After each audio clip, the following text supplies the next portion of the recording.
हरे कृष्णा। तो आप लोगों का बहुत बहुत धन्यवाद कि आप लोग बना के रख रहे हैं ये संतुलन कि आप लोग आ रहे हैं।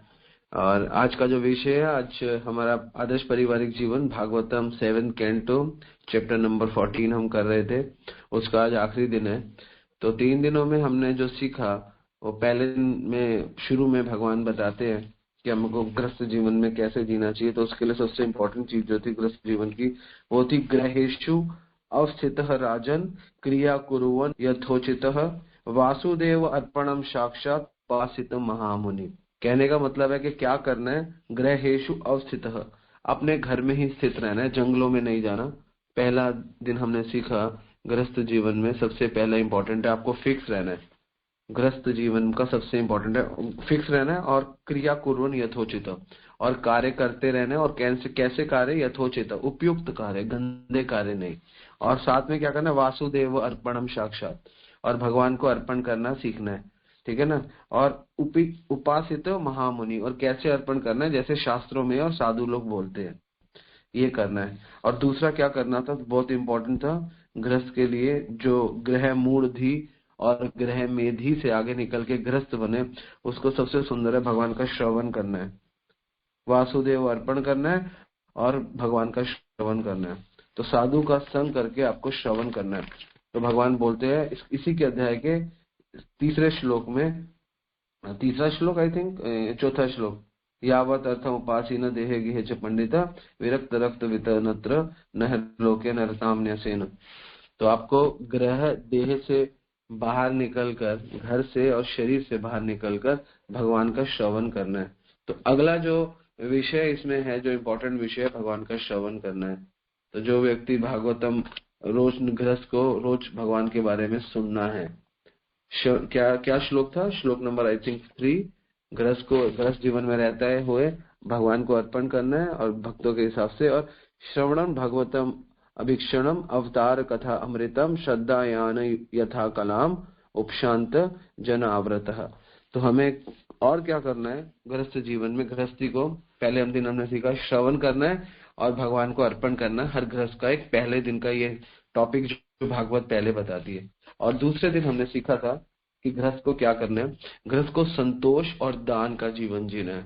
उसको संतोष रखना है और अपना धन में से 10% ईमानदारी का अगर आप रखोगे तो आपको कोई प्रॉब्लम नहीं आने वाली भविष्य में।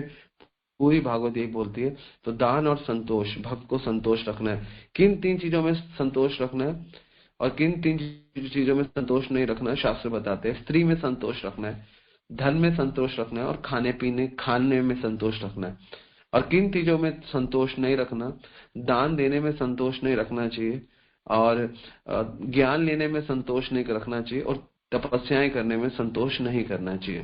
तो ये गृहस्थ को ये 3 चीजें करनी चाहिए और ये 3 चीजें नहीं करनी चाहिए। करनी कौन कौन सी 3 चीजें चाहिए संतोष में? पहले तो अपनी स्त्री में संतोष हो। दूसरा, धन जितना आ रहा है आप कमा सकते हो, ज्यादा तो कमाओ, लेकिन संतोष होना चाहिए। असंतोष ये धन सही नहीं है। ठीक है। और तीसरा, खान पान में, कि आपको खाना पीना जैसा मिल रहा है उसमें संतोष। और किन 3 चीजों में संतोष नहीं होना चाहिए? दान देने में, ज्ञान लेने में और तपस्या करने में। ये गृहस्थ के संतोष की चर्चा है।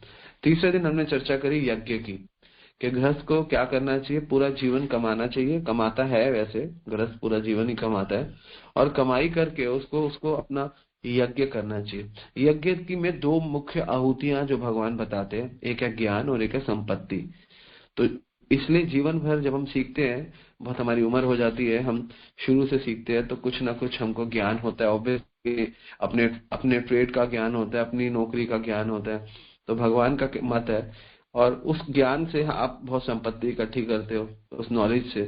तो इसलिए ज्ञान और संपत्ति, ये 2 आहुतियां हमें भगवान को देनी चाहिए, यज्ञ करना चाहिए। तो इसका मतलब है कि अगर आपको हो सके तो ज्ञान लोगों को दो, और दूसरा है कि संपत्ति, मतलब दान तो बहुत ही दान तो सबको ही देना चाहिए, लेकिन जब आप बड़े हो जाओ, आपके पास एक्सपीरियंस हो जाए 10 साल 20 साल, तो आपकी ऑब्वियसली संपत्ति बनेगी, कुछ ना कुछ। किसी का फैक्ट्री बनेगा, किसी का घर बनेगा, किसी का बिल्डिंग बनेगा, किसी का बैंक बैलेंस बनेगा। तो कहते हैं उससे यज्ञ करो। उससे यज्ञ करने का मतलब होता है कि भगवान के प्रचार के लिए कथाएं करना, हरि नाम निकालना, बड़े बड़े उत्सव करना, जिससे कि धर्म बढ़े, तो ये यज्ञ करने चाहिए, जो ग्रस्त को तीसरे दिन की कथा में हमने किया। तो आज चौथे दिन की कथा जो हम कर रहे हैं वो भगवान बहुत सुंदर बता रहे हैं। अब वही हमारा आज का विषय है और वो हम ले रहे हैं श्लोक नंबर 38 से ले रहे हैं, लेकिन और इसमें 38 से लेकर 42 श्लोकों तक हम लेंगे। लेकिन तो इसमें हमने क्या लेना है कि भगवान नारद जी युधिष्ठिर महाराज को बताते हैं, क्या बताते हैं थोड़ा पढ़ लेते हैं। तेषु एव भगवान राजन तारतम्येन वर्तते तस्मात् पात्रं हि पुरुष यावनात्मा यथा ईयते। हे राजा युधिष्ठिर, प्रत्येक जीव में परमात्मा उसकी समझने की क्षमता के अनुसार बुद्धि प्रदान करता है। अतः शरीर के भीतर परमात्मा प्रमुख रहता है। परमात्मा जीव में उनके ज्ञान के सापेक्ष विकास, तपस्या आदि के अनुसार जीव के समक्ष प्रकट होता है। अब भगवान एक बहुत सुंदर विषय लाए और ये विषय ही वास्तव में हर गृहस्थ के लिए आज जो फाइनल डे है तो कंक्लूजन भी यही है। तो यहाँ भगवान कह रहे हैं, भगवान ने क्योंकि तीसरे दिन में प्रूफ दे दिया। क्या प्रूफ दिया था? कंक्लूजन दिया था तीसरे दिन में कि विधि क्या है। विधि, यज्ञ की विधि है भगवान को अर्पण करना। यज्ञ की विधि की जब चर्चा हुई थी तो भगवान ने बोला था अर्जुन को, नारद जी बता रहे हैं युधिष्ठिर महाराज को कि यज्ञ की पद्धति क्या है। यज्ञ की पद्धति में पहले कौन यज्ञ का स्वामी है वो जान लो।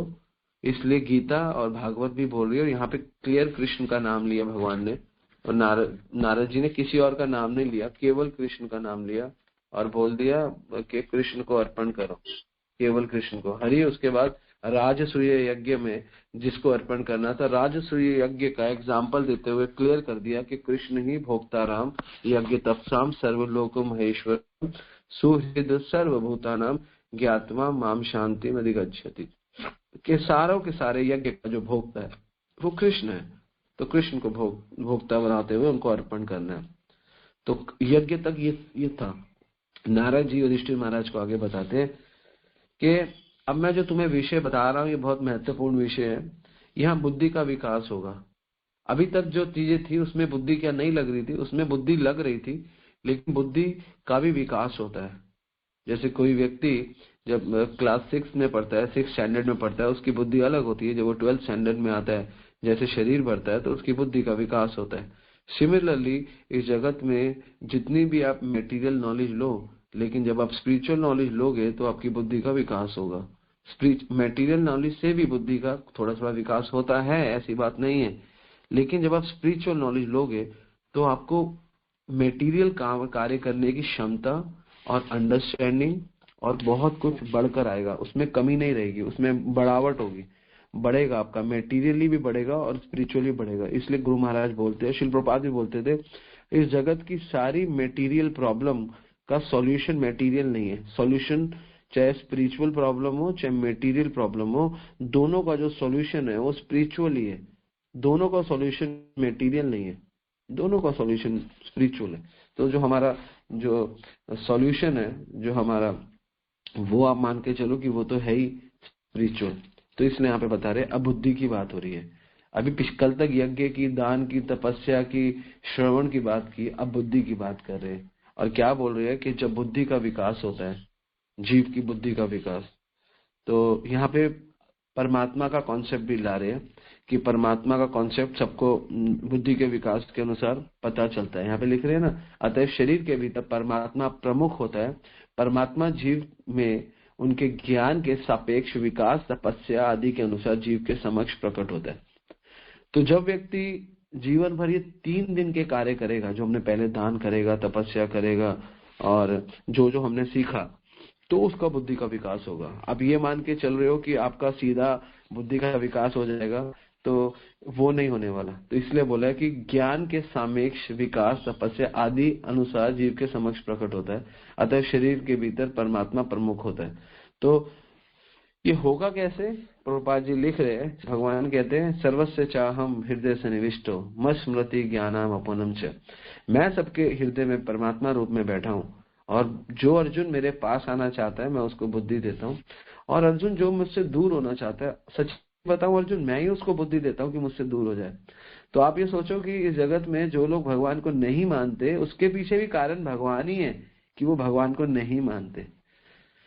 तो ये जो पॉइंट है ना, ये पॉइंट बहुत विशाल पॉइंट है और बहुत ही बड़ा पॉइंट है कि आप अगर जीवन भर यज्ञ करोगे, तपस्या करोगे, देना सीखोगे, तो भगवान आपको बुद्धि देंगे। वरना आपको भगवान भगवान गीता में बोलते हैं, तेषाम सतत युक्ता नाम भजताम प्रीति पूर्वकम। जो सतत मेरा कीर्तन करता है, तेषाम सतत युक्ता नाम, युक्त है मेरे नाम से, भजताम प्रीति पूर्वकम, और मेरा भजन करता है प्रीति के साथ, मतलब विथ अफेक्शन, विथ लव अगर करता है। ददामी बुद्धि योगम, तो अर्जुन मैं उसको एक स्पेशल बुद्धि देता हूँ। ददामी बुद्धि योगम ये माम उपयांति थे। उसके बाद वो जो चीजें प्राप्त करेगा वो दिव्य चीजें होंगी। तो अभी आप दिव्य कार्य कर रहे हो, लेकिन बाद में दिव्य दिव्य अनुभव करोगे। तो दिव्य कार्य करने से दिव्य का अनुभव होता है। तो दिव्य कार्य करोगे नहीं तो दिव्य का अनुभव होगा नहीं। तो दिव्य कार्य करने से दिव्य का अनुभव होता है। तो ये सिद्धांत है, ठीक है। तो इसीलिए याद रखना पड़ेगा हमको कि जीवन भर भगवान के लिए कार्य करना, दिव्य कार्य करना है। तो जो व्यक्ति आजीवन यही करेगा जो भगवान बता रहे हैं, दान देगा, तपस्याएं करेगा, श्रवण करेगा, कीर्तन करेगा, यज्ञ करेगा, तो उसको बुद्धि भगवान दे देंगे। तो उससे पहले आप चांस मत लगाओ कि सीधा। इसलिए ज्ञानी लोग जो होते हैं ना, वो ना वो जो ज्ञानी होते हैं श्रवण तो करते हैं, ना वो दान देते हैं, ना वो कोई तपस्या करते हैं, ना कोई योग पद्धति में। वो सीधा थोड़ा श्रवण करते हैं और उसके बाद सीधा सोचते हैं हम ज्ञानी हो गए, बुद्धिमान हो गए। नहीं, भगवान वो बुद्धि नहीं देंगे उनको, उनको लॉजिकल बुद्धि देंगे। इसलिए मायावादियों के पास लॉजिकल बुद्धि है और भक्त के पास डिवाइन बुद्धि है। भक्त बड़ा बड़ा गहरा सोचता है और भगवान अपनी बुद्धि भक्त को दे देता है। अपनी बुद्धि मतलब अपनी जैसी सोचने की शक्ति भक्त को दे देता है। फिर भक्त के अंदर कल्याण की भावना आती है। फिर कल्याण की भावना, ये बुद्धि मिली तो बुद्धि का क्या होगा वो फिर आगे वाले श्लोकों में है। लेकिन भगवान प्रसन्न होते हैं तो बुद्धि दे देते हैं। इसीलिए यहाँ पे लिख रहे हैं प्रभुपाद जी परपट में, इसीलिए जीवों को हम उच्च तथा निम्न विभिन्न पदों पर पाते हैं। कोई भी जीव पक्षी या पशु में स्थित रहता है और कोई जीव शरीर में स्थित, मनुष्य में स्थित रहता है। वैसे आप कभी ऑफिस में देखो, कोई सरकारी ऑफिस है इंडिया में या कहीं बाहर भी, कोई कोई अपग्रेड में होता है, कोई लो ग्रेड में होता है, कोई पीएन होता है, कोई कोई कलेक्टर होता है, कोई एम्प्लॉय होता है, सब होते हैं। तो ये क्यों होता है? क्योंकि ये यही विधि है। जिसके पास जितनी तीव्र बुद्धि होती है, जितना तीव्र, और जो जो जो कंपनी का जो पूरी कलेक्टर होता है, जो कलेक्टर होता है वो क्या होता है, उसने कम से कम 15, 16, 18 पढ़ाई करी हो रही है, 20 एमकॉम होगा या एमफिल होगा या कुछ भी होगा, एमबीए होगा या आईएएस ऑफिसर होगा, उसने वो जीवन पढ़ाई करी है। और एक पीएन ने 10वीं भी नहीं करी। तो फर्क आ गया ना। तो जिसने जो किया है बाद में उसको उतना बड़ा बुद्धि, उतनी बड़ी पदवी, उतनी बड़ा विकास मिला। तो सिमिलरली जब आप दान नहीं दोगे, यज्ञ नहीं करोगे और ये सब कुछ नहीं करोगे, तो आपको भगवान बुद्धि क्यों देंगे? क्यों देंगे आप बताओ? Why Krishna will give you? Why? आप अभी एबीसी करोगे तो ही तो कृष्णा आगे देंगे आपको। तो कृष्ण नहीं देंगे, भगवान नहीं देंगे। ऐसी बुद्धि भगवान कह रहे हैं जो सतत तेषाम सतत युक्ता नाम, जो युक्त है मेरे नाम के साथ, भजताम प्रीति पूर्वक, और मेरी भजन प्रीति के साथ करता है, ददामी बुद्धि योगम, उसको मैं बुद्धि देता हूँ। इसमें गलत क्या है? तो यहीं पर भगवान जो चौथे दिन आपके लिए जो आज का पॉइंट है वो है बुद्धि। भगवान के द्वारा दी गई आध्यात्मिक बुद्धि। थोड़ी थोड़ी बुद्धि तो सब में है, थोड़ी थोड़ी बुद्धि तो कुत्ते में भी है कि खाना है क्या, न खाना है क्या, नहीं खाना, कुत्ते को पता है, सुअर को पता है क्या खाना है क्या नहीं खाना, कैसे बच्चे पैदा करने हैं। ये तो कुत्ते बिल्ली हर जानवर को थोड़ी थोड़ी बुद्धि तो है। और जीव को से थोड़ी ज्यादा बुद्धि है कि कमाना चाहिए, रात को सोना चाहिए, सुबह उठना चाहिए। लेकिन उनसे भी ज्यादा बुद्धि भक्तों के पास है। ये क्लासिफिकेशन होती है, माइंड क्लासिफिकेशन के हिसाब से बढ़ता है ना। जैसे कोई बड़ा है, कोई छोटा है, तो ऐसे कोई गुरु है, कोई भक्त है। और ये हायरार्की होनी भी चाहिए। सब बराबर है, सब बराबर है, सेकुलरिज्म में गलत है। सब बराबर कैसे हो सकते हैं? बेटा बेटा है, पिता पिता है। बेटे के थोड़ा ना पैर छुओगे, पिता के पैर छुओगे। बेटे से तो बेटे को तो शिक्षा दोगे कि वो आपके पैर छुए। तो ऐसे तो ना हर जीव भगवान है पैर छुओगे, ऐसा नहीं होता। जिसका जो स्तर होता है उसको उस स्तर पे रख के उसके साथ डील करना होता है। यही तो बुद्धि है। पशु पक्षी की चेतना अलग है, उनकी बुद्धि अलग है, ठीक है। पागल वो भी नहीं, लेकिन बुद्धि अलग है। और ये जब गृहस्थ ने पहले श्रवण किया, भक्तों का संग किया, संतोष किया, दान दिया, यज्ञ किया, अनुचित कर्म किया, इन सब से उसकी बुद्धि का विकास हुआ। यही भगवान बता रहे हैं। अगर कोई ये एक्टिविटी नहीं करेगा, पहले सीधा गीता का प्रगाढ़ पंडित नहीं बन सकता। वो जितना मर्जी प्रयास कर ले, गीता पढ़कर भी वो गीता का पंडित नहीं बन पाएगा। तभी गुरु है, सीनियर्स है, पहले हमें सेवा में लगाते हैं। उससे हमारी क्या होता है, हमारा बुद्धि खुलता है, उससे हमारा संकुचित हृदय विशाल होता है, अनुभव प्राप्त होता है, फिर सही प्रकार से हमारा विकास होता है। यही विकास आपको शिक्षित बनाता है ना। यही तो शिक्षा है। तो भक्ति एक प्रकार की शिक्षा ही है।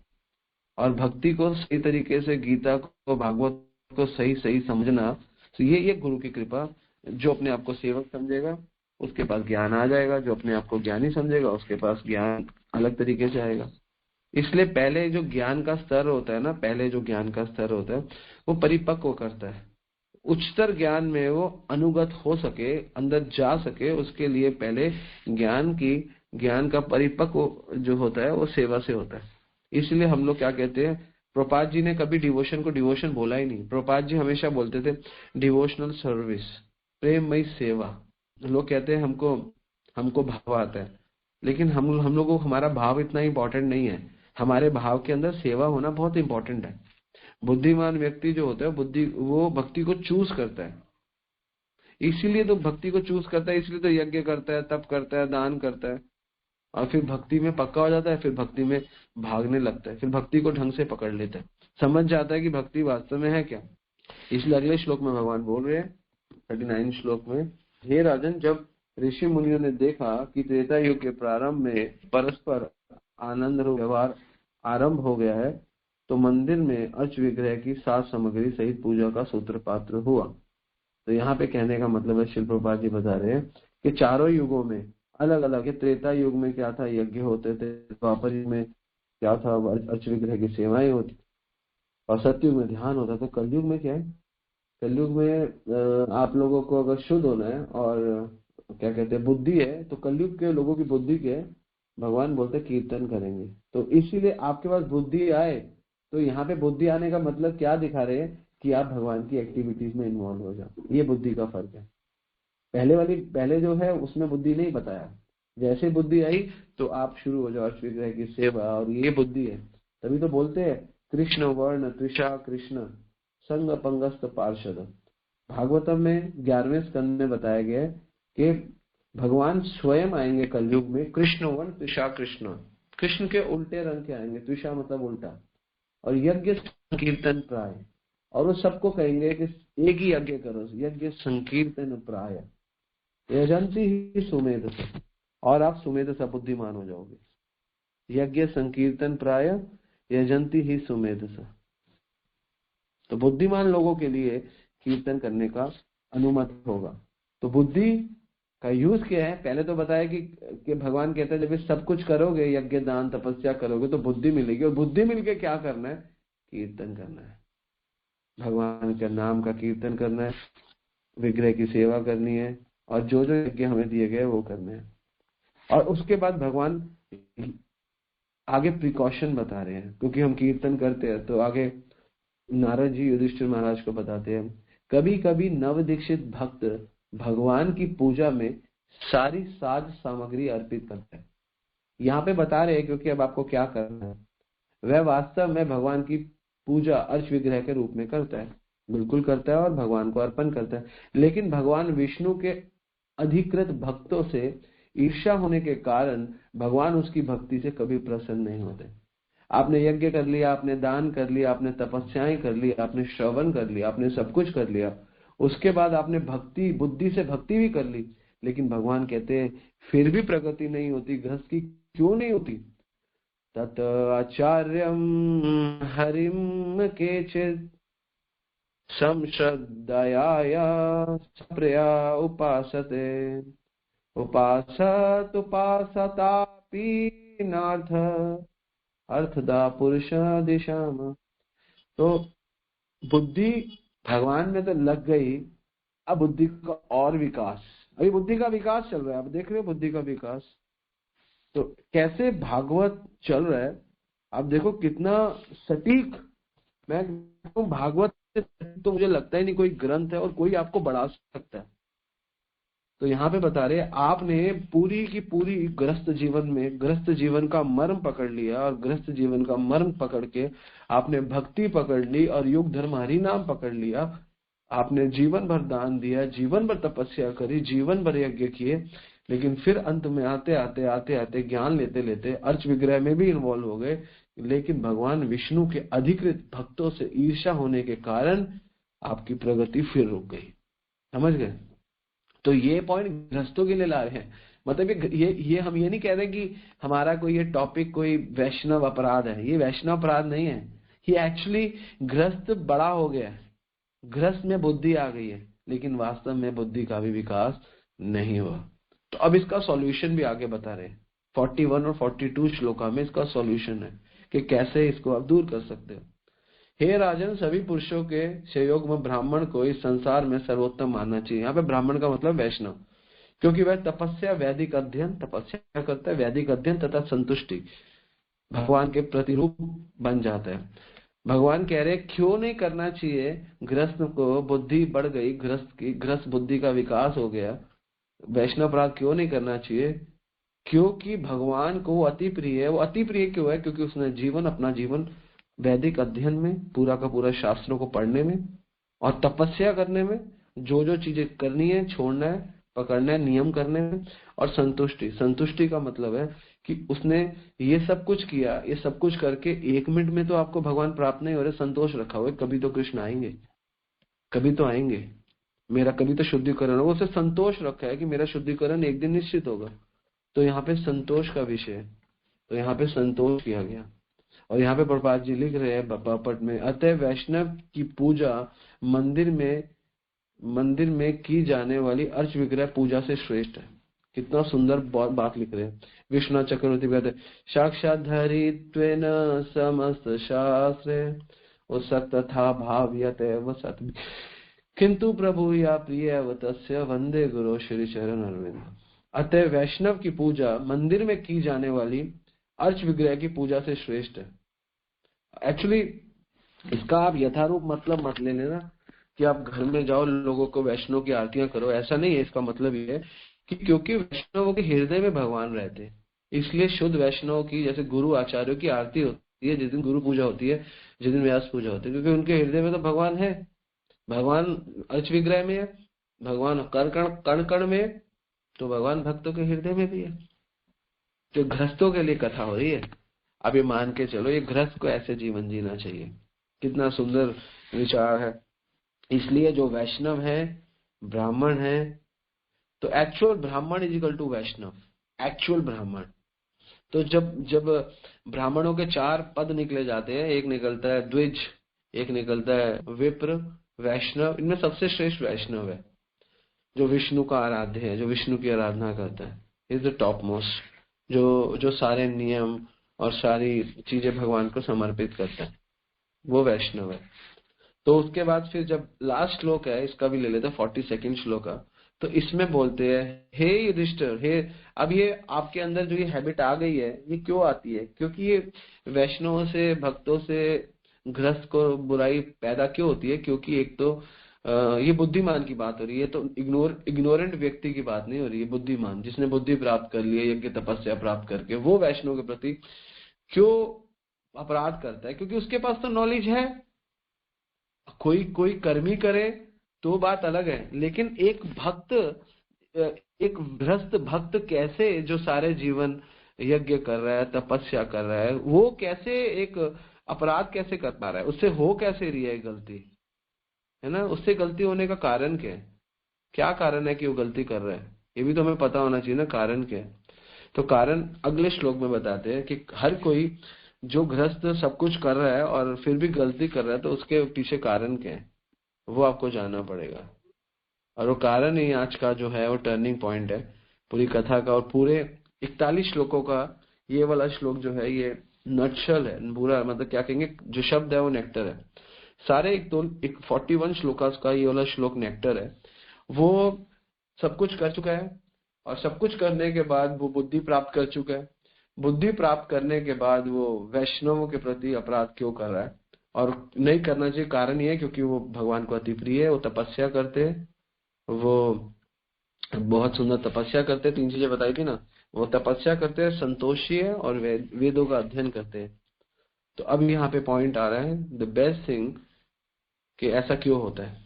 वो क्यों होता है? इसलिए हे राजा युधिष्ठिर, ऐसे ब्राह्मण जो विशेष पूरे विश्व में भगवान की महिमा के प्रचार में लगे रहते हैं, सारी सृष्टि की आत्मा पूर्ण पुरुषोत्तम भगवान द्वारा मान्य तथा पूजित होते हैं।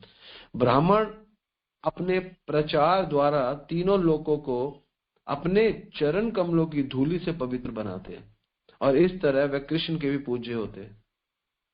कितना सुंदर बता रहे हैं। ये क्यों होता है? होता क्यों है ये? आपको सब कुछ यज्ञ करके बुद्धि मिलेगी तो क्यों होता है? क्योंकि हम प्रचार नहीं करते। तो कृष्ण कहते हैं जो बुद्धि दी है मैंने तुझे, अब इस बुद्धि को बांट। तो जो व्यक्ति सारे संस्कार करके, इसीलिए इस जगत में सारे ब्राह्मण दूषित है, क्योंकि वो प्रचार नहीं करते। यहाँ पे बोलते हैं ननु अस्य ब्राह्मणा राजन कृष्णस्य जगत आत्मना। कृष्ण का नाम है, यहाँ कोई विष्णु का नाम नहीं है। तो कृष्ण जगत आत्मना, पूरे जगत की आत्मा कृष्ण को अपने अंदर धारण करते हैं। पुनंत, पुनंत मतलब सबको पवित्र करते हैं, पवित्र करते हुए पाद रजसा, और जहां जहां जाते हैं त्रिलोकी देवतम महत, और उस जगह को पुण्य करके देवलोक बना देते हैं। तो इसीलिए ज्यादातर लोग भगवान का, और एक चीज कितनी सुंदर लिखी है, ब्राह्मण अपने प्रचार द्वारा तीनों लोगों को अपने चरण कमलों की धूलि से पवित्र बनाते, अपने चरण कमलों की धूलि से पवित्र बनाते। हरे कृष्णा, कितनी बड़ी बात है। अभी मैं एक्चुअली नेक्स्ट 2 days जानवा की क्लास है, बहुत सुंदर क्लास है, और मकर संक्रांति और विथ भीष्म स्तुति है। तो उसमें अभी वो कुछ सुन रही थी, मुझे बता रही थी कि उसने कुछ पढ़ा कि भगवान जब सुदामा, मुझे बहुत अच्छा लगा, इवन वेरी नेक्टेरियस। तो बता रही थी कि जब सुदामा भगवान के पास गए, 10 दिन रहे, 10 दिन के बाद जब वापिस जा रहे थे तो भगवान ने सुदामा का सब कुछ बना दिया, लेकिन सुदामा को जाने के लिए रथ नहीं दिया। तो कहते हैं क्यों नहीं दिया? तो भगवान ऐसा कहते हैं कि सुदामा इतना बड़ा भक्त है, ये जहां जहां चलेगा मेरी पूरी नगरी को पवित्र करेगा, द्वारिका को पवित्र करेगा। तो भगवान का ये मत है, भगवान इसलिए यहाँ पे भी यही लिखा है कि ब्राह्मण अपने प्रचार द्वारा तीनों लोगों को अपने चरण कमलों की धूलि से पवित्र बनाते हैं। तो जो प्रचार करता है उसके चरण धूलि से वो जगह पवित्र हो जाती है। दर्शन पवित्र करे वही तुम्हारो गुण। तो भगवान ने उनको रथ नहीं दिया, उन्होंने बोला रथ में जाएगा तो मेरी जो द्वारिका पवित्र कैसे होगी। तो क्या विचार है, और ये भगवान का विचार है, और यही नारद जी विचार प्रस्तुत कर रहे हैं आज के श्लोक में कि ब्राह्मण जहां जहां जा रहा है, और ब्राह्मण नहीं जा रहा, जो तीनों लोकों में प्रचार कर रहे हैं नारद जी, और नारद जी स्वयं बोल रहे हैं और वो खुद भी तीनों लोकों में भागते हैं। इसका मतलब ही नहीं नारद जी को अहंकार है कि मैं, देखो सत्य तो यही गीता भागवत बोल रही है, उन्हीं को तो प्रस्तुत करना है हमको। तो ये समझो जहां जहां वैष्णव जाते हो जगह पवित्र हो जाती है, क्योंकि कहते हैं ना तुम्हारा हृदय सदा गोविंद विश्राम, गोविंद विश्राम करते हैं। तो इसलिए जहां जहां ब्राह्मण, जहां जहां वैष्णव जाते हैं वहां पे प्रचार के माध्यम से जाते हैं, वो जगह पवित्र होती है। तो कितना विश्वसनीय है वैष्णव बनना और उसके बाद प्रचार करना। इसीलिए ज्यादातर लोग भक्ति करके, भजन करके, गीता भागवत ना पढ़ के, ना समझ के अपने आप को अपना उद्धार कर रहे हैं। कितने बेकार लोग हैं जिनको बुद्धि, जिनको ज्ञान आया और नहीं बांटा। सबसे ज्यादा दुख पता है कब होता है? जब ज्ञान हो और ज्ञान को बांटो ना, ये बहुत बड़ा दुख है। बांटना चाहिए। और ये जो आजकल जो एजुकेशन सिस्टम है हमारा, ये पूरा करप्ट क्यों है? ज्ञान को बांटता नहीं है, फीस लेता है। मेरी फीस कितनी है? मेरी फीस है 1 घंटे की 2000। ठीक है, हम ये नहीं कहेंगे कि नहीं लेनी चाहिए, लेनी चाहिए, लेकिन मांगनी नहीं चाहिए। लेकिन ये कल्चर नहीं है ना, क्योंकि वैदिक एजुकेशन नहीं है। मांगना नहीं चाहिए, कभी भी नहीं। मांगन मरण समान है, मांगन कभी ना जात, कभी मांगो मत। आपको भगवान प्रेरणा दे रहे हैं। भगवान, अगर आप शुद्ध हो ना तो कृष्णा किसी को भी प्रेरणा दे देंगे, किसी को भी कुछ करने की प्रेरणा दे देंगे। प्रभुपाद जी को लोगों ने अपना जीवन समर्पित कर दिया, क्योंकि प्रभुपाद जी शुद्ध थे। शुद्ध आदमी मिलना, हो सकता है कि भागवत कहती है हो सकता है वो एक्सपर्ट ना हो। मान लो वी आर नॉट एक्सपर्ट, हम एक्सपर्ट नहीं है शास्त्रों में। हो सकता है हम हिंदी बोलने में, संस्कृत बोलने में, इंग्लिश बोलने में, भाषा बोलने में एक्सपर्ट नहीं है। लेकिन जो भगवान का भक्त शुद्ध है ना, उसको इन चीजों की रिक्वायरमेंट भी नहीं है। वो केवल किसी को टच कर देगा ना, उसी से भक्ति संचारित हो जाएगी। क्यों? क्योंकि वो भगवान को अपने हृदय में लेके चल रहा है। भागवतम के पहले स्कंद के आई थिंक 5वें अध्याय का तत्वाग विसर्ग में चेक करता हूँ, आई थिंक तो ये हाँ 11वां 15 11वां, उसमें बोला गया तत्वाग विसर्ग जनता विप्लव यास्मिन् प्रति श्लोके अब्द्वति अपि नामानि अनन्तस्य यश अंकितानि यतः श्रवन्ति गायन्ति गृह्णन्ति साधवा। जो भाषा भगवान का गुणगान करती है, दूसरी ओर जो साहित्य या जो भाषा साहित्य असीम परमेश्वर के नाम यश रूपों का, लीलाओं के दिव्य महिमा के वर्णन से पूर्ण है, वह कुछ भिन्न की रचना हुई है। इस जगत में गुमराह सभ्यता के लिए अपवित्र जीवन में क्रांति लाने वाले दिव्य शब्दों से ओतप्रोत है। क्रांति का मतलब होता है विप्लव, विप्लव क्रांति। अगर आप भगवान के बारे में बोल रहे हो और आपको पूरा नहीं भी आता, जैसे महाराज बोलते हैं प्रचार करो, आपको नहीं भी आता लेकिन आप भगवान के लिए करो, तो कहते हैं ऐसे दिव्य साहित्य, चाहे वह ठीक से भी ना रचा हुआ हो, ऐसे पवित्र मनुष्य द्वारा सुना, गाया तथा स्वीकार किया जाता है जो नितांत निष्कपट होते हैं। अगर आप केवल ये बोलोगे ना, अगर आप कपटी नहीं हो, आप कपट नहीं है आप में, और आप शुद्ध हो चुके हो, और एक व्यक्ति को आप सिर्फ केवल आप तो हरे कृष्णा मूवमेंट फॉलो करते हो, लेकिन आप उसको राधे राधे भी बोलोगे ना, जहाँ तक कि राधे राधे इस्कॉन में कम बोलते हैं ना बोलते, लेकिन अगर आप शुद्ध हो तो आपको अलाउड है राधे राधे बोलना। जनरल लोगों को अलाउड नहीं है। आप उनके साथ कोई भी ये गाना भी गा सकते हो कि कोई भी एक गाना ले लो, जिंदगी का सफर है सुहाना, लेकिन उसमें भी आप कृष्ण को याद करोगे, लेकिन आप निष्कपट हो तो। लेकिन ऐसा होता नहीं है, इसलिए हम करने के लिए बोलते नहीं है। लेकिन आप अगर 100% शुद्ध हो तो यू डोंट रिक्वायर्ड एनी सुंदर क्या कहते हैं वाणी, आपको शुद्धिकरण। तो ये होगी प्रचार से, ये होगा प्रचार से काम। तो यही बोल रहे हैं कि ये प्रचार नहीं करोगे तो ये कुछ नहीं होने वाला।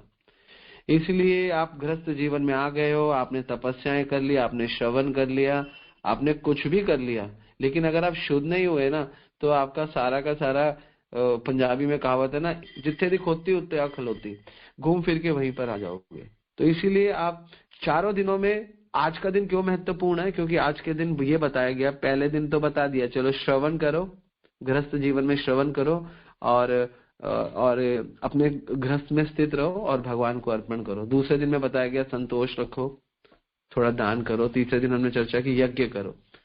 अब चौथे दिन ये है कि ये भी बताया यज्ञ के स्वामी भगवान है, जो राजसूय यज्ञ की बात हुई। फिर आज हम सुबह बता रहे ये तीनों दिन अगर आप परफेक्ट हो और अनन्य भक्ति कर रहे हो तो भगवान आपको बुद्धि देंगे। अब बुद्धि लेकर भी अब भगवान आपको बता रहे कि बुद्धि लेकर भी आप अगर गिर गए हो तो वो आप वैष्णव अपराध कर रहे हो। तो मतलब गृहस्थ जीवन में वैष्णव अपराध इंपॉर्टेंट है। और वो क्यों हो रहा है वैष्णव अपराध? क्योंकि एक तो किस लिए हो रहा है? क्योंकि आपके पास बुद्धि भी है, फिर भी अपराध कैसे हो रहा है? तो क्योंकि आप प्रचार नहीं कर रहे, इसलिए हो रहा है। इसलिए जो लोग प्रचार करते हैं, भगवान धीरे धीरे धीरे धीरे उनको, क्योंकि प्रचार करोगे, अनुभव देंगे, ज्ञान, आप आध्यात्मिक ज्ञान लोगे तो आप समझ जाओगे कि हमको अपराध नहीं करना। तो गृहस्थ जीवन के लिए, प्रगति के लिए वैष्णव अपराध बहुत बड़ा खतरा है, बहुत बड़ा खतरा है। इसलिए वैष्णव अपराध से बचने के लिए आपको प्रचार करना पड़ेगा। और प्रचार करोगे तो हो सकता है आपसे और भी वैष्णव अपराध हो, लेकिन अगर आप सही सही प्रचार करोगे तो आपसे वैष्णव अपराध नहीं होंगे, आप वैष्णव अपराध से बच जाओगे। इसीलिए वैष्णव को फिर आगे जो चर्चाएं हैं वो फिर हरि भक्ति विलास में बताई गई है कि कैसे, कौन सा अपराध होता है, कौन सा प्रचार में अपराध नहीं होता, वो फिर अलग विषय है, वो कभी ले सकते हैं। लेकिन ये गृहस्थ का जीवन ऐसे चलता है। तो इसलिए पूर्ण समर्पण होना, प्रचार में लगे रहना और अपने आचरण से लोगों को सिखाने से कार्य बनता है।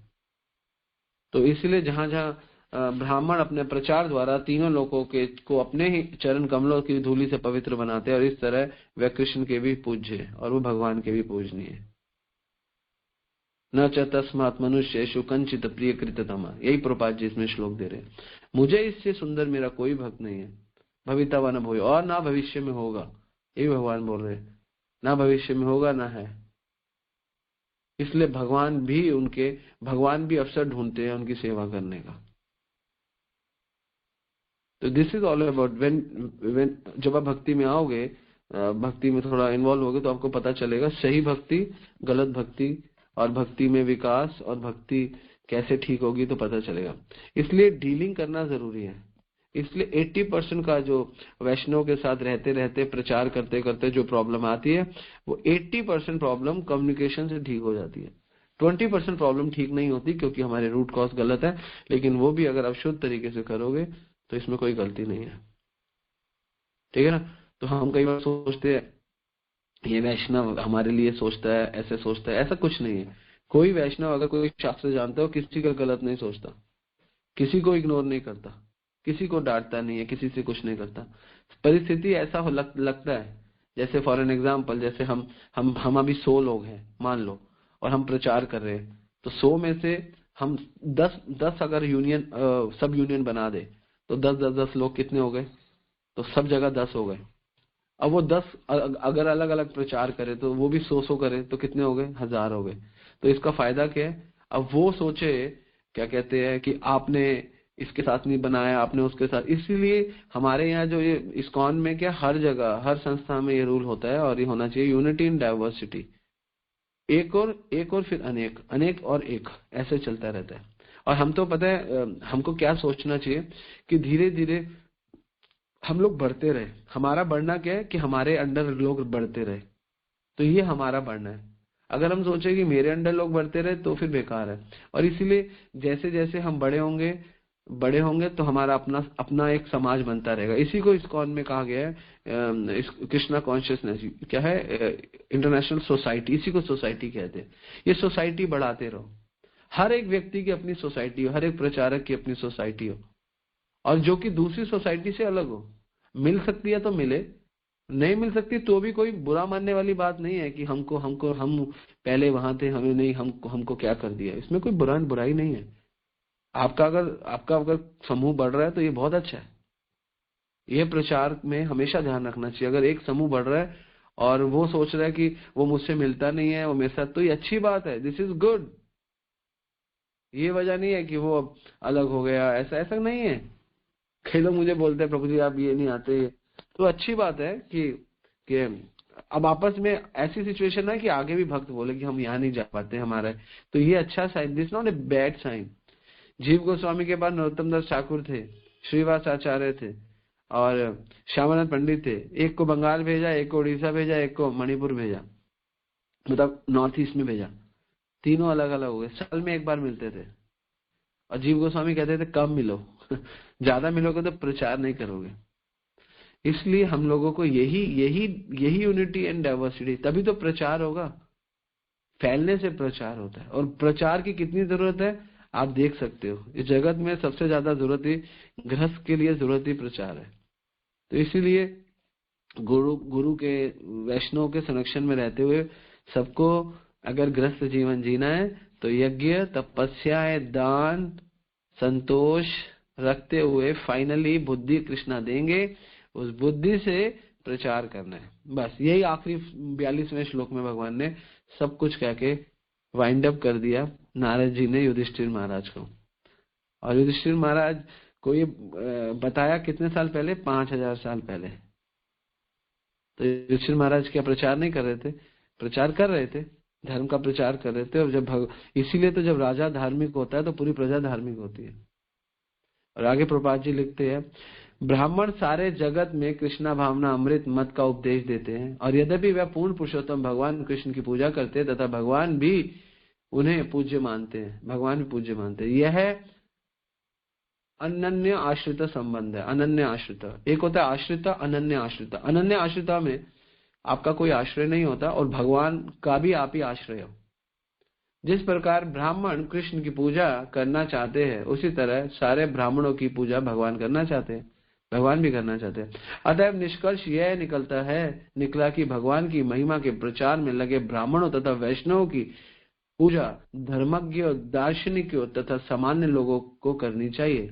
और वैष्णव की पूजा सबको करनी चाहिए। वैसे वास्तव में शास्त्र बताते हैं, यमराज युधिष्ठिर के राजसूय यज्ञ में लाखों ब्राह्मण उपस्थित थे, फिर भी उन्होंने अग्र पूजा के लिए कृष्ण को चुना। अतएव कृष्ण सदैव परम पुरुष है, किंतु अपनी अहेतु कृपा से ब्राह्मणों को अपना सर्व प्रिय मानते हैं।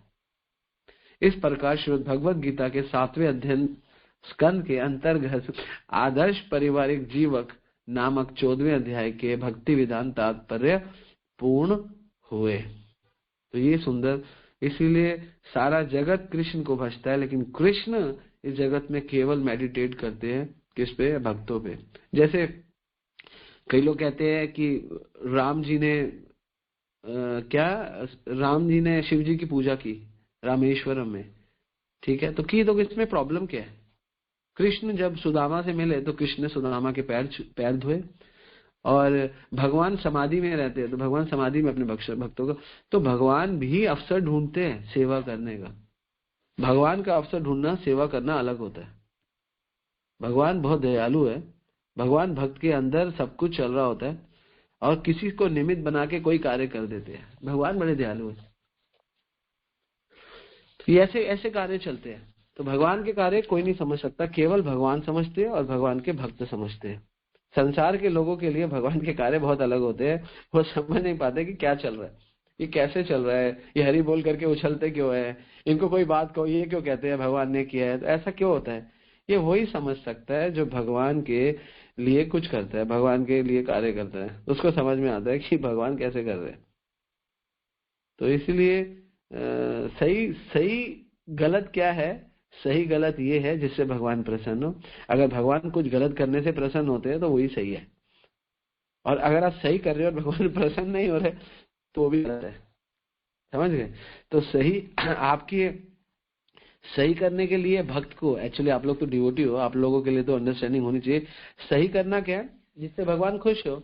अर्जुन का युधिष्ठिर महाराज का झूठ बोलना भी सही है कि अश्वत्थामा मारा गया क्योंकि भगवान खुश हो रहे, ठीक है ना। उनका सत्य बोलना यहाँ पे गलत है क्योंकि भगवान प्रसन्न नहीं हो रहे। तो ये हमें समझना पड़ेगा।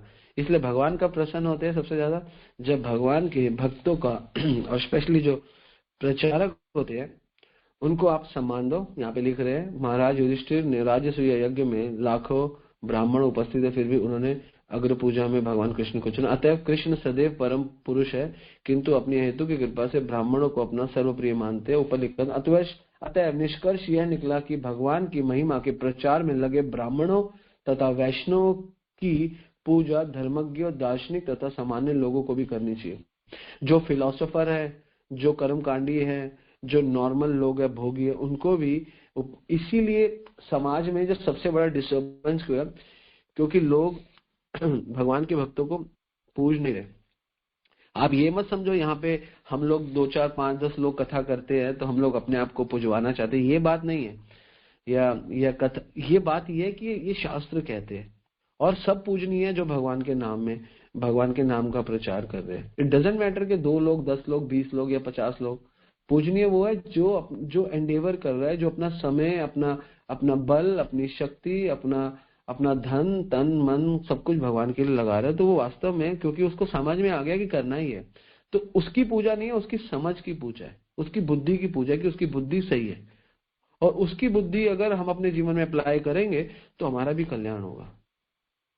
इसलिए यज्ञ, दान, तपस्या करके बुद्धि प्राप्त होती है और उस बुद्धि से भगवान प्राप्त होते हैं, अकॉर्डिंग टू टुडेज क्लास।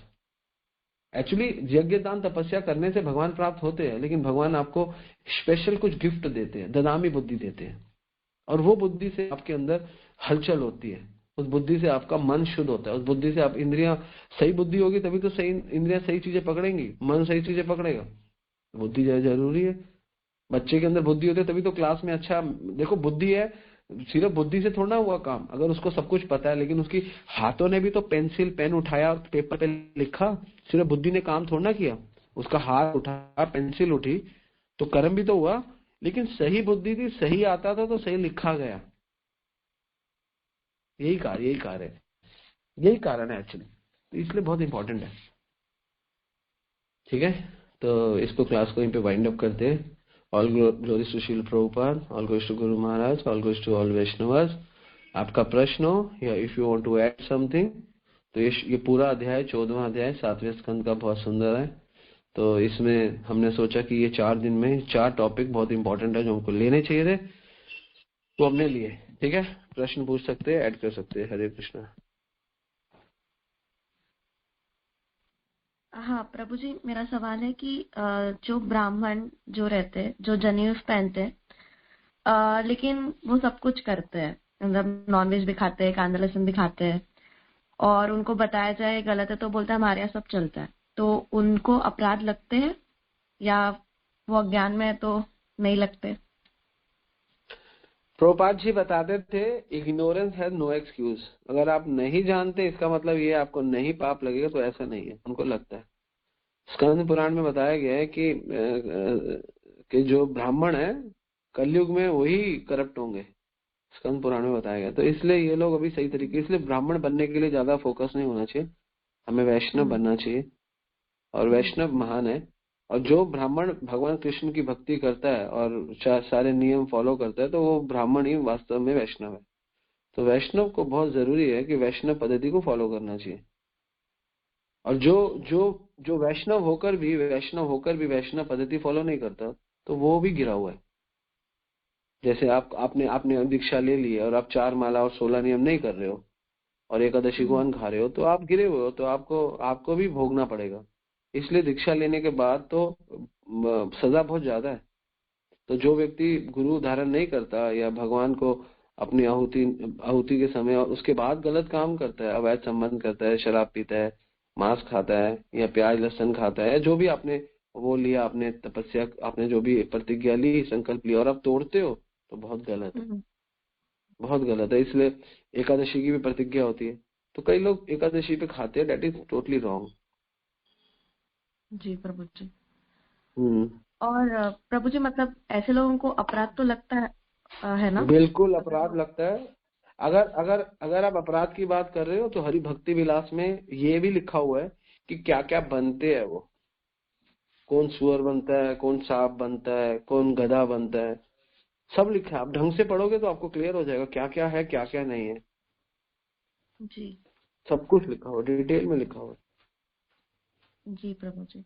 प्रभु जी, मेरा और एक प्रश्न था कि हमें कब पता चलेगा कि हमारे पास अभी ज्ञान आ गया है और हम प्रचार करने के योग्य है?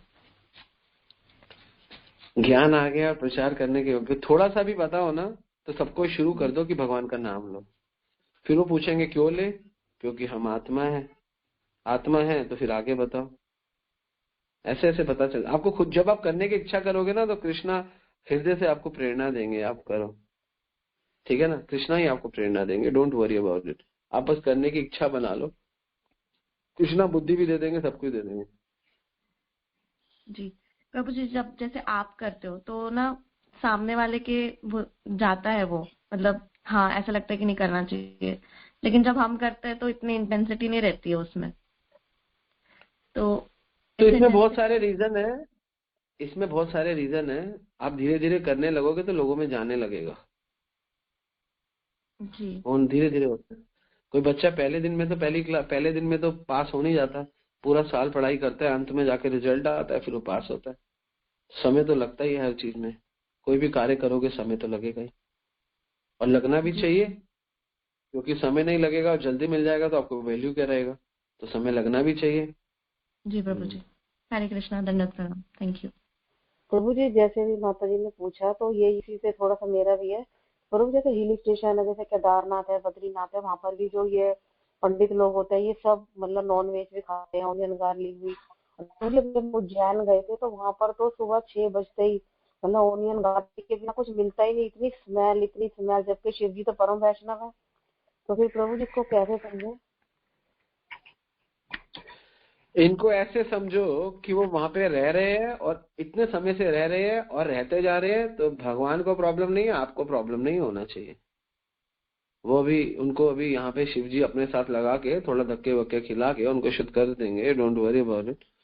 अभी आप उनका छोड़ो, वहां पे जाके ये चीज दिखी तो इसको देखने से अच्छा है वहां पे जाके वो चीज देखो जो देखने वाली है। वहां पे गए तो बहुत चीजें है देखने की, है ना।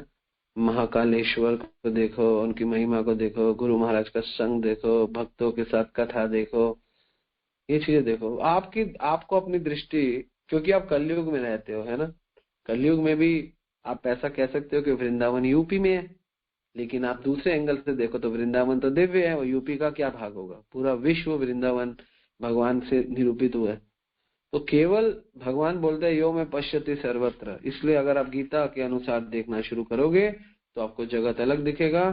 तो जो होता है, जो है वो है नहीं, जो होता नहीं है वो होता है, तो ऐसे ही चलता है।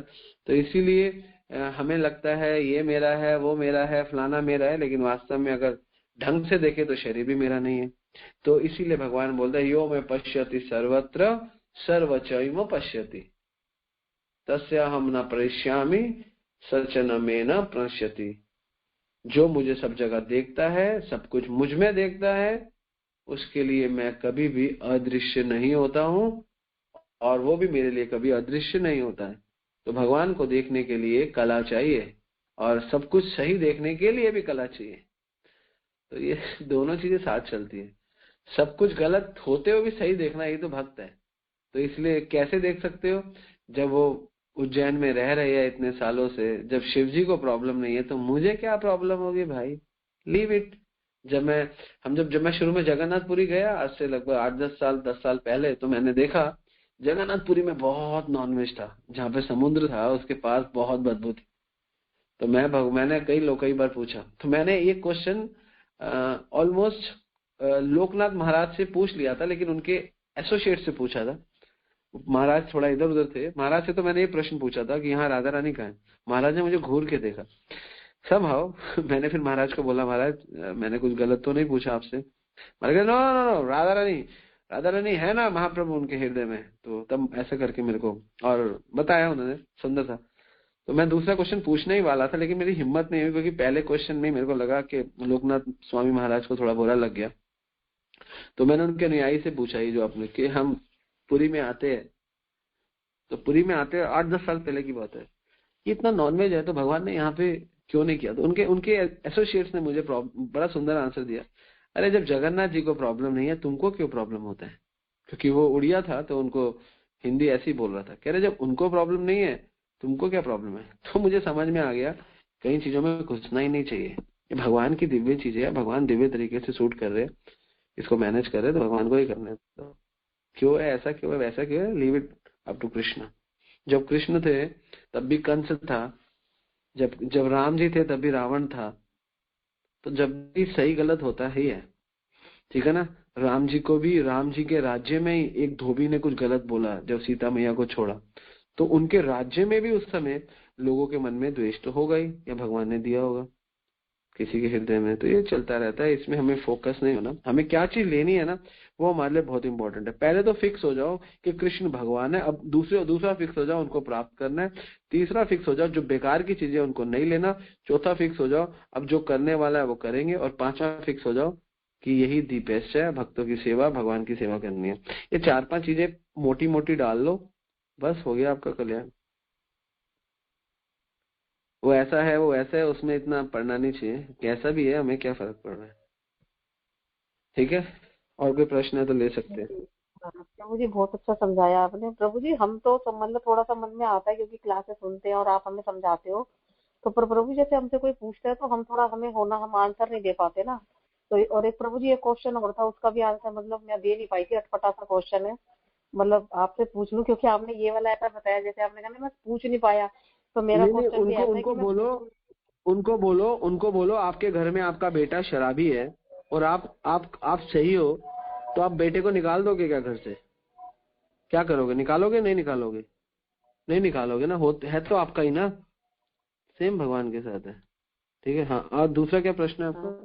प्रभु जी हाँ, वो भी थोड़ा है तो अटपटा था। प्रभु जी कल जैसे ना मैं कहीं पे गई थी तो बात हो रही थी कि हमारे इस्कॉन में जैसे कि जो भी एक छोटी बच्ची से लेके बड़े तक सबको माता जी बोलते हैं, और जो मतलब लड़के या जेंट्स होते सबको प्रभु जी बोलते हैं।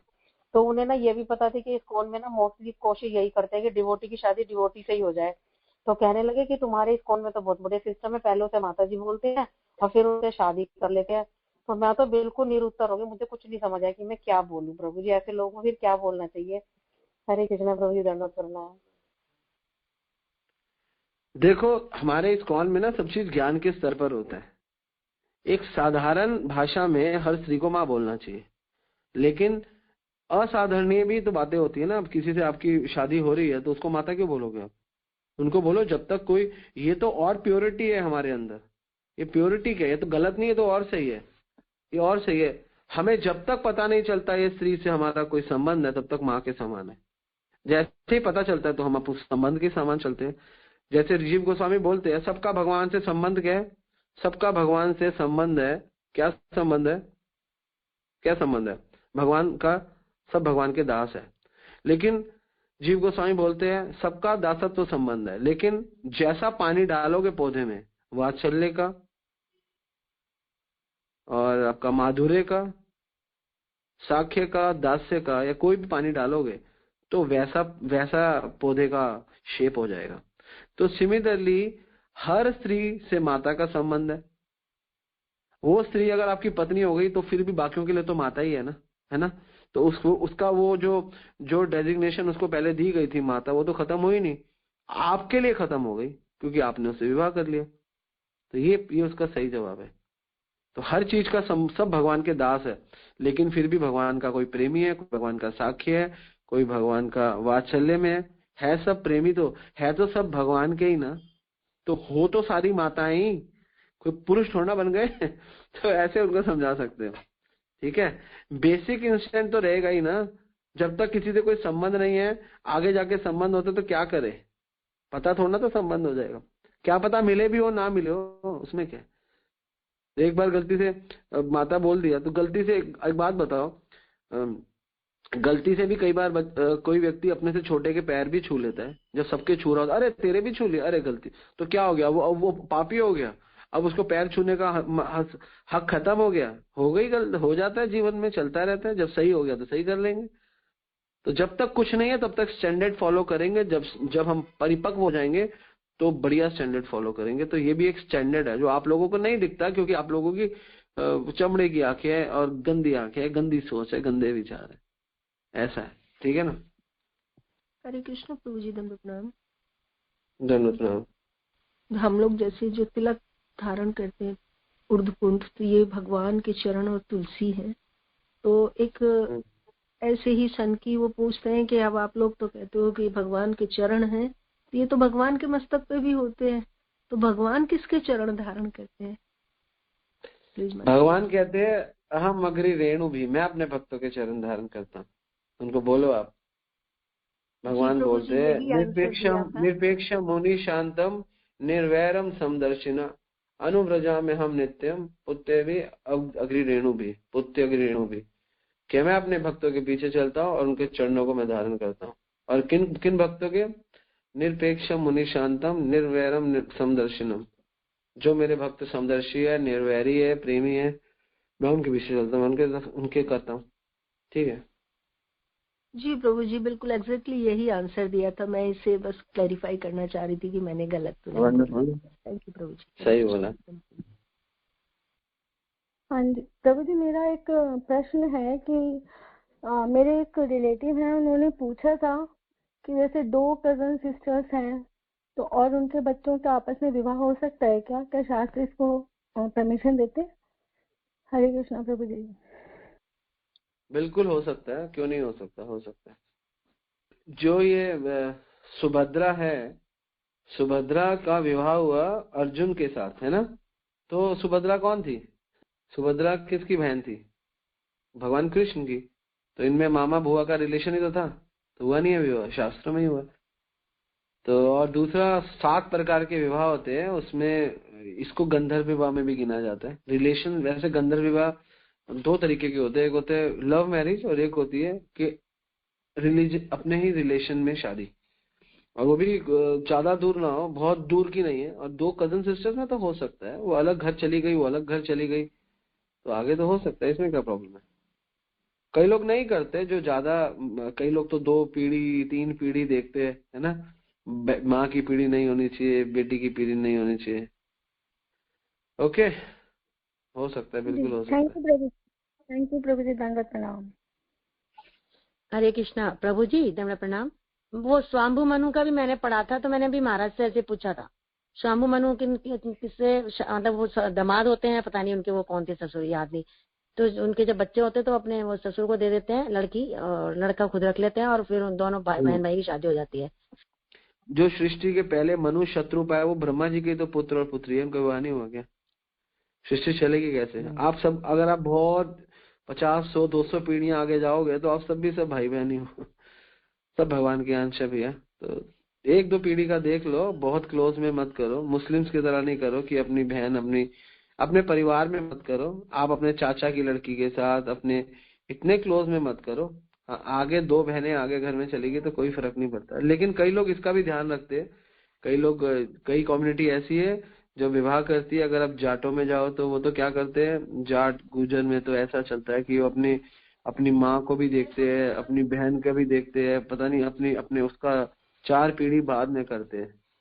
तो ऐसा भी करने में कोई बुराई नहीं है, ये हर किसी का अपना एक रीति रिवाज है, जैसे सूट कर रहा है वैसे करते हैं, इसमें कोई बहुत बड़ा हैसल बैसल नहीं है। और ये विषय हमारा जो है, ये विषय इस विषय से अलग है। भक्ति में तो भक्ति करोगे तो आपको लगेगा सब भगवान के अंश है, तो फिर हमारा बड़ा विषय है, ये छोटा विषय है कि इससे विवाह होगा या नहीं, दिस इज ओके, देखना चाहिए। अपने सीधा कम्युनिटी में, जैसे आपका कोई सरनेम है, अगर आप मान लो आप मल्होत्रा हो तो मल्होत्रा में मत करो, लेकिन अलग कम्युनिटी में कर लो, ऐसा कर सकते हैं। ठीक है ना। आज की क्लास से रिलेटेड कोई प्रश्न है तो पूछिए। प्रभु जी एक क्वेश्चन है, 2-4 दिन से बहुत ज्यादा हम परेशान हैं इस क्वेश्चन से।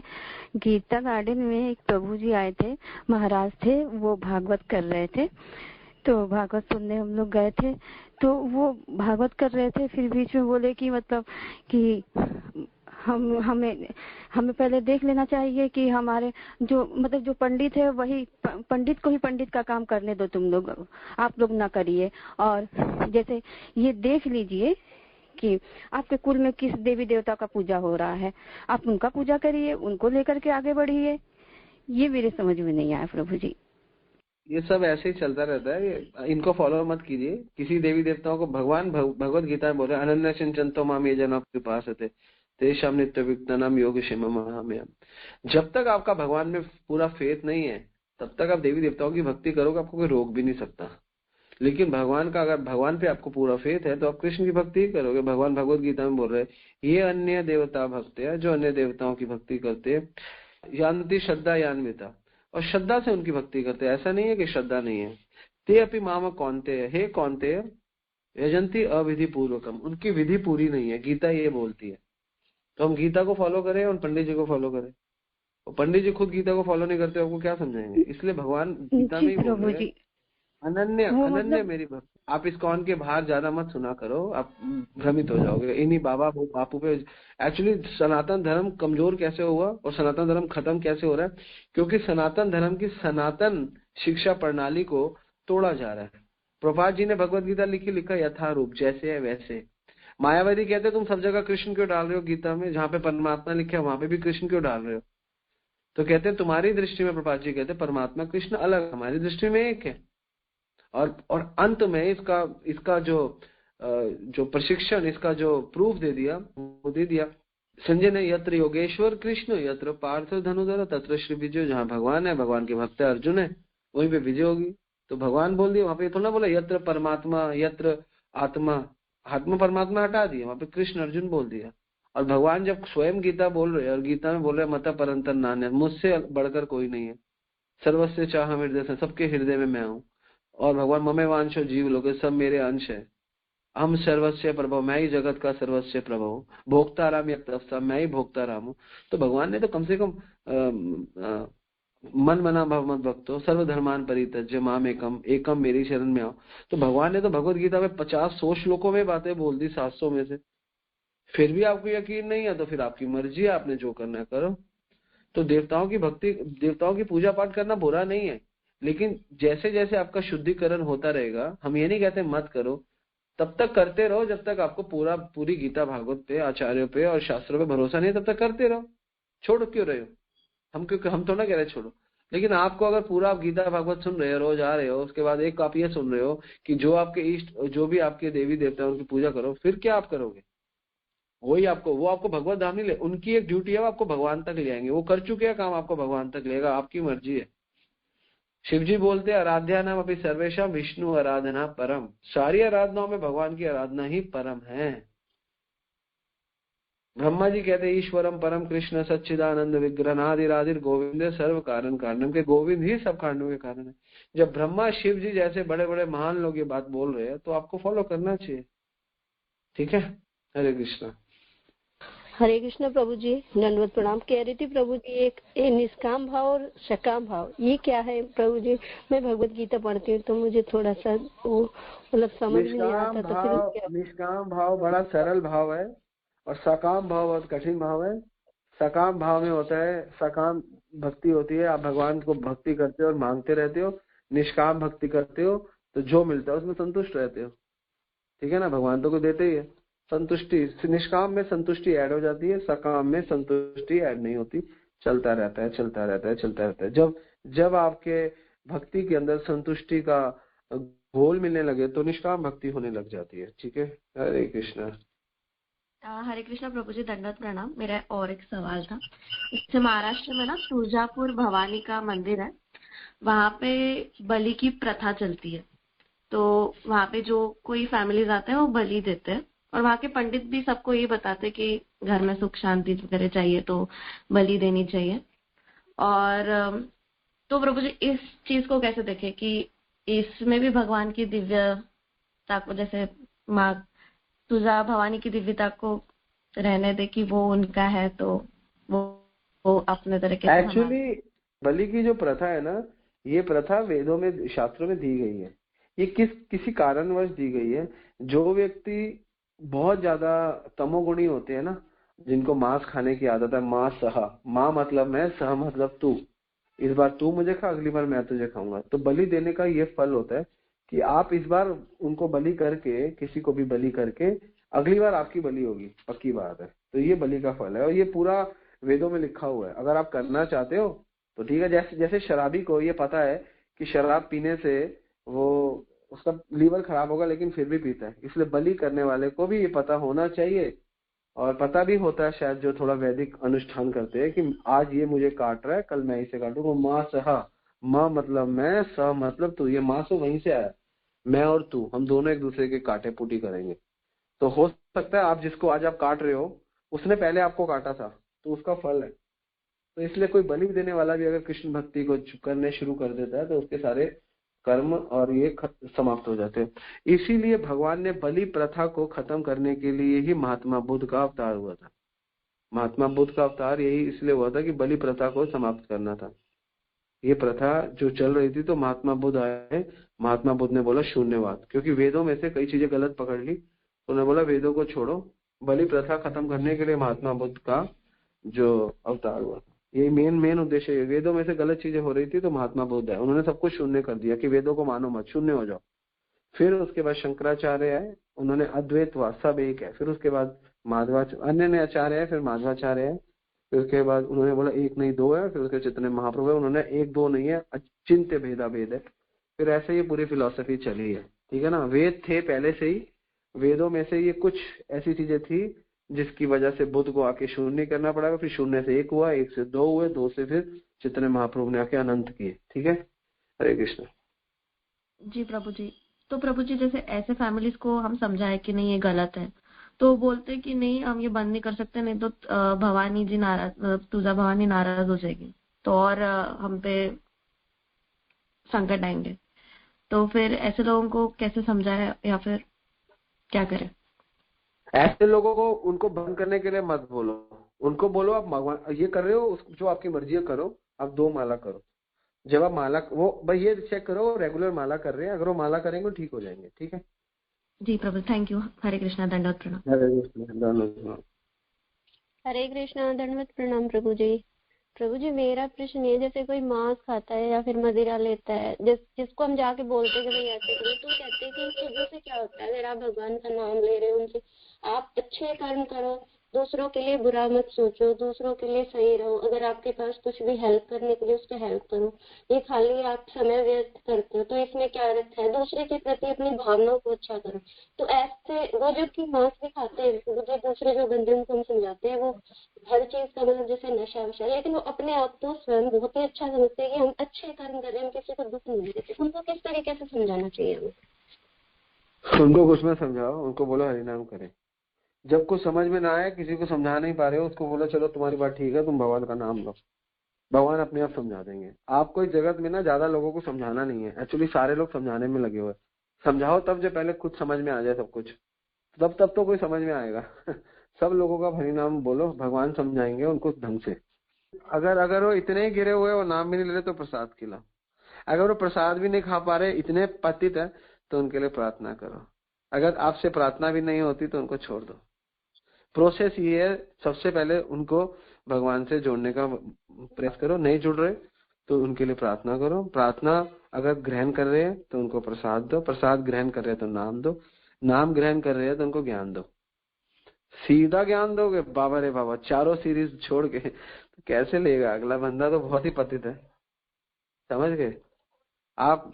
सीधा ज्ञान देना पता है एक नव दीक्ष, एक बिल्कुल नए भक्ति के लिए कैसा है, बिल्कुल सीधा बताना कैसा है, कैसा है उसको 5वीं क्लास में पढ़ाना, पहली छोड़ के। इसीलिए सड़कों पे कीर्तन करने से, बुक डिस्ट्रीब्यूशन करने से लोग आपको देखेंगे, आपका तिलक देखेंगे, आपको तिलक देखने से। और अगर आप शुद्ध हो, आप सड़क पे निकल गए हो प्रभुपाद जी, तो वो व्यक्ति के अंदर एक नॉर्मल भक्त है, अभी नया भक्त है, 1 2 साल 3 साल 4 साल हुए, अगर उसको कोई दर्शन कर रहा है, और एक भक्त है जिसको 20 साल हो गए और गुरु के साथ लगा हुआ है और गुरु स्वयं भी है, तो आपके दर्शन से और उसके दर्शन से 5 गुना ज्यादा फल मिल जाएगा उसको। फिर उसका टच करो, वो उसको प्रसाद दे तो उसको और फल मिलेगा। इसीलिए तो कहते हैं बड़े बड़े भक्त बनो। बड़े बड़े भक्त बनोगे, जगत का बड़ा बड़ा कल्याण होगा, लोगों का, जगत के लोगों का। इसीलिए उनको ज्ञान मत दो, उनको हरि नाम मत दो, उनको प्रार्थना उनको प्रसाद मत दो, उनको पहले प्रार्थना करो। ये मत दो मतलब इसलिए है कि कम से कम इतने पे आ जाओ। सबसे अच्छा उनके लिए प्रार्थना करो, उनको प्रसाद दो, उनको हरि नाम दो, उनको ज्ञान दो, उनको भगवान दो। तो इससे पहले है कि किसको क्या देना है, पहले खुद पूरे ज्ञान से भर जाओ, पूरा खुद अपनी सेवाओं से भर जाओ, पूरा शुद्ध हो जाओ। चलो अब क्या बांटना है, जो भी बांटोगे सबको। प्रभुपाद जी ने कैसे बांटा सबको? जो प्रभुपाद जी कर पाए, क्यों नहीं कर पा रहा? और कोई कारण क्या है? उससे ज्यादा टाइम भी लगा के लोग नहीं कर पा रहे, क्यों नहीं बन पाए प्रभुपाद जी जैसे? प्रभुपाद जी बहुत शुद्ध थे, प्रभुपाद जी ने बहुत अच्छी सेवाएं करी, बहुत भगवान का सुंदर नाम लिया, धाम में वास किया और अपने आप को परिपक्व किया, पक्का किया। और पक्का करके जहां जहां गए, जिस शहर में प्रभुपाद जी 10 दिन रह लिए, बस रहने से उस जगह को पवित्र कर दिया। कितने प्रभुपाद एक्चुअली लोगों के कल्याण के लिए भागते रहे और कल्याण करके ही छोड़ा। भाग भी रहे थे और कर भी दिया। तो जितनी मात्रा में आपके पास भगवान एकत्रित है, उतनी मात्रा में आप भगवान को बांट सकते हो। ठीक है? तो क्या करे, वो सुनता नहीं है, क्या करे, वो लेता नहीं है, क्या करे, उसके लिए प्रार्थना होती नहीं है, छोड़ दो। अगर आप जिसके लिए प्रार्थना नहीं कर पा रहे हो, कितना मुश्किल है आपका, तो उसको भगवान को देना चाहते हो। फिर आप प्रार्थना एक बार मन से उसके लिए सोच लोगे ना, कृष्णा, अगर आप शुद्ध हो ना, उसके लिए कृष्णा करने को तैयार हो जाएंगे 100%। और ये आपको रियलाइज कराएंगे कृष्णा स्वयं हृदय से। हरे कृष्णा। हरे कृष्णा प्रभु जी। प्रभु जी मुझे बस ये पूछना था कि ब्राह्मण में और वैष्णव में कोई मेजर डिफरेंस है?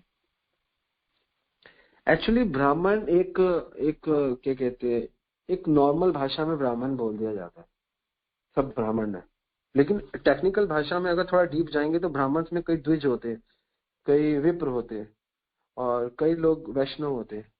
तो एक कॉमन लैंग्वेज में कहते हैं सब पंडित है, लेकिन पंडित का मतलब अलग अलग होता है ना। तो उसी प्रकार ब्राह्मण एक जनरल लैंग्वेज में बोल देते हैं कि ये सब, जैसे क्या है सरनेम, ये सब शर्मा है, ये सब पंडित है। तो शर्माओं में भी कई लोग होते हैं, कोई भारद्वाज होते हैं, कोई गौर होते हैं, ऐसे ऐसे चलता है। तो इसलिए ब्राह्मणों में श्रेष्ठ ब्राह्मण वो है जो वैष्णव है। तो बोलते हैं जन्म जायते शूद्र, जन्म से सब शूद्र है ना। और जन्म जायते शूद्र संस्कार भवे तो द्विज, जब हमारे संस्कार हो जाते हैं तो हम द्विज हो जाते हैं। वेद पठती तो विप्र, और वेद पढ़ने से हम विप्र हो जाते हैं। और ब्रह्म जानाति थी ब्राह्मण, और ब्रह्म को जानने से हम ब्राह्मण हो जाते हैं। तो ब्रह्म मतलब भगवान को जानना, उनके लिए कार्य करना। तो वैष्णव ब्राह्मण ऑलमोस्ट सेम है, लेकिन वैष्णव और ज्यादा डीप है क्योंकि वैष्णव में विष्णु कनेक्टेड है, कृष्ण कनेक्टेड है, तो इसलिए ये फर्क है। ओवरऑल ऊपर से सब ब्राह्मण है, लेकिन अंदर से वैष्णव श्रेष्ठ है। इसीलिए जो हमारे आचार्य है वो इनको और ज्यादा क्या करते हैं, डिटेल में बनाते हैं। जैसे नरसिंह मेहता कहते हैं, वैष्णव जन तो तेने कहिए पीर पढ़ाई जाने रे। तो वैष्णव और महान है जो दूसरों के दुख भी जानते हैं, प्रचार करते हैं, भगवान का नाम बांटते हैं, ऐसे। ठीक है, हरे कृष्ण। हरे कृष्णा प्रभु जी, दंडवत प्रणाम। धन्यवाद प्रणाम प्रभु जी। ये जो जैसे हम लोग तो बनिए हैं, तो बनियों को क्या पंडितों की लड़की कन्यादान में ले लेनी चाहिए? बनियों को पंडितों की कई लोग ऐसा सोचते हैं, हाँ, बनियों को पंडितों की लेनी चाहिए या पंडितों को बनियों को देनी चाहिए। तो जनरली लोग नहीं लेते ब्राह्मणों की लड़कियां, क्यों सोचते हैं कि वो इतने महान है, उनको देना चाहिए, उनसे लेंगे कैसे। हाँ, लोक व्यवहार में हो तो नहीं लेना चाहिए, लेकिन अगर आप वैष्णव समाज में हो, फिर तो आप भी वैष्णव, वो भी वैष्णव है, तो ले लेनी चाहिए, तो प्रॉब्लम नहीं है। तो दोनों परिवार वैष्णव हो तो ले सकते हैं, नॉट इन ए प्रॉब्लम। जी प्रभु जी, थैंक यू प्रभु जी। प्रॉब्लम कहते हैं ना नहीं है। कि पंडितों को तो दान देना चाहिए, और कन्यादान तो बहुत महादान होता है, तो पंडितों से कैसे मतलब महादान लें, तो ये है। लेकिन अगर वैष्णव हो आप, तो आप महान हो गए, उनसे तो आप ले सकते हो, लेकिन वो फिर उस दूसरे वाले का स्तर हो, आपका स्तर हो, तो ठीक है। अगर आप वैष्णव पद्धति से देख रहे हो तो कोई प्रॉब्लम नहीं है। हाँ, अगर आप बनिया और इस कम्युनिटी से देख रहे हो तो there is the problem actually. तो प्रॉब्लम है, क्योंकि हमारे को अपने स्तर के हिसाब से ही कार्य करने चाहिए।